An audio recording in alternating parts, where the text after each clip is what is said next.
Bienvenue au congrès 2026 d'Exopé.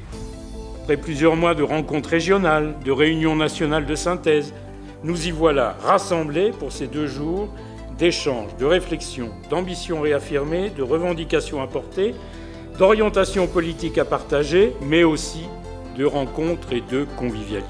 L'éducation populaire, elle participe à forger les citoyens de demain et elle est historiquement un pilier de notre vie démocratique et surtout, elle porte, cette éducation populaire, une vision profondément moderne de l'apprentissage en rendant l'apprenant comme acteur de son savoir par des pédagogies qui sont actives.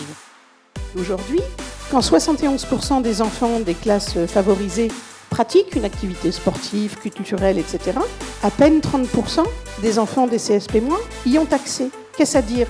On donne plus à ceux qui ont déjà tout, on donne moins à ceux qui ont déjà moins. Nos politiques publiques, moi je le crois, sont précisément là pour corriger toutes ces inégalités. Nous sommes totalement mobilisés et engagés pour faire face à ces défis qui émergent.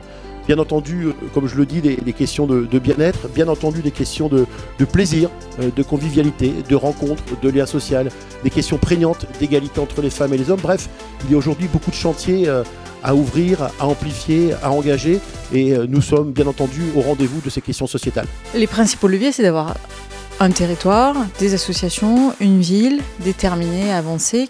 Aujourd'hui, les freins essentiels, ils sont sur le silotage des politiques publiques, le manque de financement et l'incapacité à agir parce que les acteurs, les professionnels ne se parlent pas. Je pense qu'aujourd'hui, il y a une force dans la voie des associations d'éducation populaire qui permettra peut-être qu'on puisse construire avec les collectivités locales, si tant est que ce soit écrit dans la loi, que ce soit partagé. C'est-à-dire qu'on est en capacité de mettre autour de la table des gens qui ne se parlent pas d'habitude et peut-être que là, on a un rôle à jouer.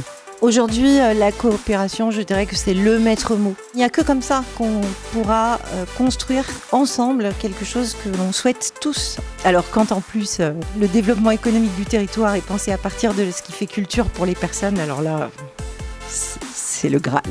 Par ailleurs, votre étude d'impact publiée en 2025 montre le poids économique de l'éducation populaire. Aujourd'hui, l'éducation populaire représente 1% du PIB français, 26 milliards d'euros. 430 000 structures, 470 000 salariés, 6 millions bénévoles, dont la contribution reste largement invisible dans les comptes, mais est absolument irremplaçable dans les faits.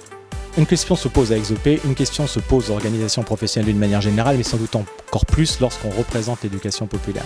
C'est de savoir comment on peut véritablement être plus fort, plus performant, et on l'a écrit, à la fois plus performant de manière économique, plus performant de manière sociale et plus performant de manière éco-responsable. C'est-à-dire comment, collectivement, on appréhende mieux les sujets actuels et contemporains. Nos organisations ne sont pas de simples prestataires de services.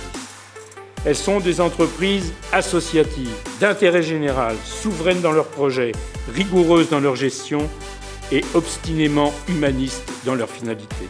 La citoyenneté économique est au cœur justement des employeurs engagés. Les employeurs engagés, c'est notre volonté d'affirmer une place particulière, singulière, une démarche qui vise justement à remettre de la démocratie, de la citoyenneté au cœur de l'entreprise. Cette construction duale est à la fois l'essence et l'originalité d'un modèle entrepreneurial spécifique, pleinement reconnu pour sa participation aux équilibres de la solidarité nationale, pour ses réponses aux crises économiques, environnementales, sociales, parce que d'initiatives citoyennes, nos entreprises associatives sont en prise avec leur temps, leur territoire et leur réalité. Il est important que l'éducation populaire prenne conscience de son statut économique et s'inscrive véritablement pleinement dans ce qu'est l'économie sociale et solidaire, donc une économie non lucrative et une économie profondément démocratique. L'éducation populaire, elle crée de la richesse, à la fois économique, mais aussi une richesse sociale. Elle tisse du lien, elle renforce la citoyenneté. L'éducation populaire augmente la vie sur les territoires. Nous avons, je crois que le Congrès nous le démontre, les ressources pour avancer. Des adhérents nombreux, des équipes compétentes, des délégations régionales actives et des métiers qui donnent chaque jour la preuve de leur nécessité.